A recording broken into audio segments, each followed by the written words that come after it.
काली नजर। माँ, माँ, अरे क्या माँ माँ कर रहा है? बकरी का बच्चा है क्या? अरे माँ, मजाक छोड़ो। मुझे फाइनली वो मेन चौराहे वाली दुकान मिल गई है। अब देखना, आपका बेटा दुगनी स्पीड से पैसा कमाएगा। उफ, ये क्या? मेरी ऑनलाइन मेकअप क्लास चल रही है। इतनी जोर से क्यों बोल रहे हो आप दोनों? अरे मेरी धर्म पत्नी जी, मेकअप क्लास बाद में करना। वो चौराहे वाली दुकान मिल गई है हमको। आह, अरे वाह! रुको, मैं अपनी माँ को फोन लगाकर बता देती हूँ। अरे मैं भी अपने रिश्तेदारों को बता देती हूँ, कितनी खुशी की बात है। हाँ हाँ, मैं भी अपने दोस्तों को बता देता हूँ। 1 हफ्ते बाद रजिस्ट्री है। बस, घर में खुशी का मौका था। उन तीनों ने अपने अपने फोन उठाए और लोगों में बात फैलाना शुरू कर दिया। और रही सही कसर श्वेता बहू ने अपने पड़ोस में सबको बताकर कर दी। अरे वर्मा आंटी, अब हम भी जल्दी कार ले लेंगे। घर का रेनोवेशन होगा और ठाट से रहेंगे हम भी। अरे, ऐसा क्या हुआ?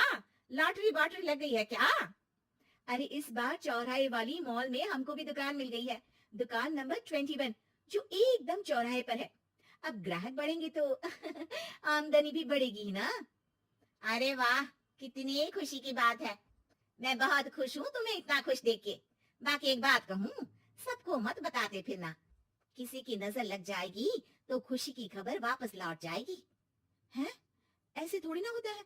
अब डरा रही हो। अरे सही कह रही हूँ। काली नजर कहते हैं इस चीज को, जब आप किसी को कुछ बताओ और वो काम बिगड़ जाए। अरे लेकिन मैं तो। तुमने सबको बता दिया ना? हाँ, फोन लगा लगा के। अब बच के रहना। काली नजर बड़ी खतरनाक होती है। श्वेता इतनी खुश रहती है कि वो वर्मा आंटी की बात पर ध्यान ही नहीं देती, जबकि पड़ोस में और भी लोगों से खुशी की खबर शेयर करती रहती है। अगले दिन राजेश बहुत दुखी होकर घर आता है। अरे बेटा, क्या हुआ? मुंह क्यों सूजा हुआ है? मधुमक्खी ने काट लिया क्या? माँ, वो दुकान किसी और के पास चली गई। किसी ने ज्यादा भाव लगा दिया। अरे पर बात तो आपसे हुई थी ना उस दुकान वाली की। हाँ, आज मैं टोकन अमाउंट देने गया था, तब मुझे पता चला। कोई आकर सुबह मुझसे पहले ही ज्यादा अमाउंट दे गया। हम्म, काली नजर। क्या? क्या कहा? वर्मा आंटी ने समझाया था कि किसी को बताना मत, वरना काली नजर लग जाएगी। अच्छा, तुम्हें उनकी बात मान लेनी चाहिए थी।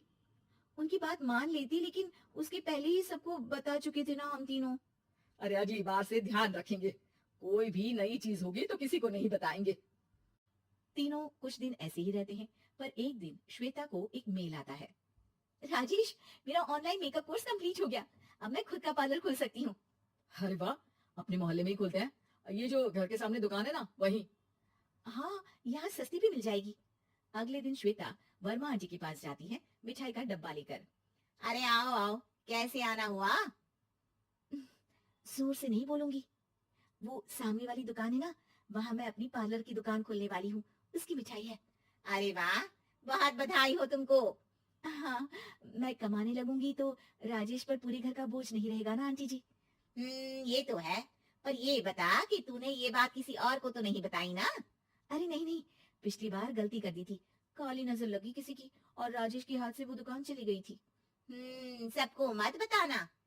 चलो मैं चलती हूँ, कल दुकान की बात करने भी तो जाना है। अगले दिन श्वेता दुकान के लिए मालिक से बात करने जाती है। अरे लेकिन दुकान तो हम कल रात को ही किसी को दे चुके हैं। कल ही? हाँ, कल ही। 2 दिन बाद कोई यहाँ पार्लर भी खोल लेगा।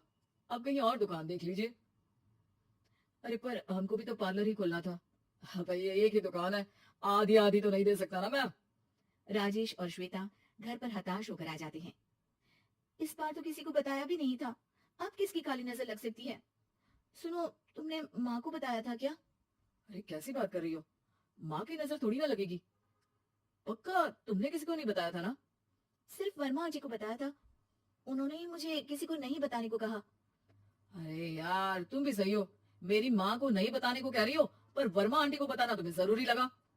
अरे वर्मा आंटी ने ही तो काली नजर के बारे में बताया था ना। वो हमेशा हमारा भला ही तो चाहती हैं। मेरी माँ भी हमारा भला ही चाहती है। अरे पर चिल्ला क्यों रहे हो? बात नहीं कर सकते क्या आराम से? नहीं आता हूँ आराम से बात करना, और करना भी नहीं चाहता हूँ मैं। दुकान जाने का दुख गुस्से में बदल गया था और राजेश और श्वेता में बात बंद हो गई थी। 2 दिन बाद मोहल्ले में पार्लर का इनोग्रेशन हुआ, जिसमें मोहल्ले के सभी लोगों को बुलाया गया, पर श्वेता, राजेश और माँ नहीं जाते। माँ, अंदर आ जाओ, क्या देख रही हो? अरे नया पार्लर देख रही हूँ अपने आंगन से। देखो, माँ को दूसरे का सुख देखने में कितना मजा आ रहा है, मेरा दुख नहीं दिख रहा इन्हें। यह मेरा पार्लर भी तो हो सकता था। अरे चुप रहो यार, हर बात में लड़ाई क्यों ढूंढ रही हो? राजेश और श्वेता फिर बहस करने लगते थे।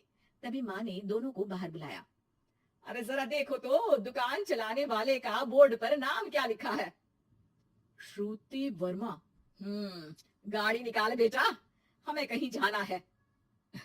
काली नजर का इलाज कराने। राजेश अपनी बाइक निकालता है। तीनों ट्रिपलिंग कर रहे हैं।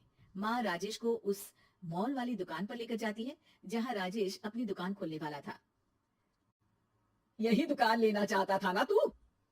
हाँ, पर इनको भी दुखी करने लेकर आई हो क्या यहाँ पर दुकान दिखाकर? वह काफी नहीं था? अरे श्वेता, थोड़ा सब्र रख, अभी पता चलेगा कि हम यहाँ क्यों आए हैं। बता, इस दुकान चलाने वाले का नाम क्या है? अनुपम वर्मा। कुछ समझ में आया? वो दुकान वाली श्रुति वर्मा, ये दुकान वाला अनुपम वर्मा, और हमारे पड़ोस में हमने उस दुकानों के बारे में बताया किसको था? वर्मा आंटी को। मतलब वर्मा आंटी ही हमारा काम बिगाड़ रही है? नहीं नहीं, ऐसा नहीं हो सकता, ये बस इत्तेफाक है। राजेश अपना फोन निकालता है और श्रुति वर्मा और अनुपम वर्मा के नाम फेसबुक पर सर्च करता है, जहां ये दोनों ही वर्मा आंटी के रिश्तेदार होते हैं। श्वेता को समझ में आ जाता है कि वर्मा आंटी की ही नजर काली नजर है। अब क्या करना है? कोई भी खुशी की खबर हो तो काली नजर से बचना है, यानी वर्मा आंटी से बचना है। अरे पर मुझे ये समझ में नहीं आया कि वो हमारे साथ ऐसा क्यों करेंगी। अरे बेटा, एक सीख है, दूर के आदमी को आपकी तरक्की से कम परेशानी होगी, पड़ोसी को ज्यादा। दोनों माँ की बात में हामी भरते हैं और अगला काम चुपचाप करने की कसम खाते हैं, ताकि आगे से वर्मा आंटी कोई काम ना बिगाड़ सके।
Like, share, subscribe.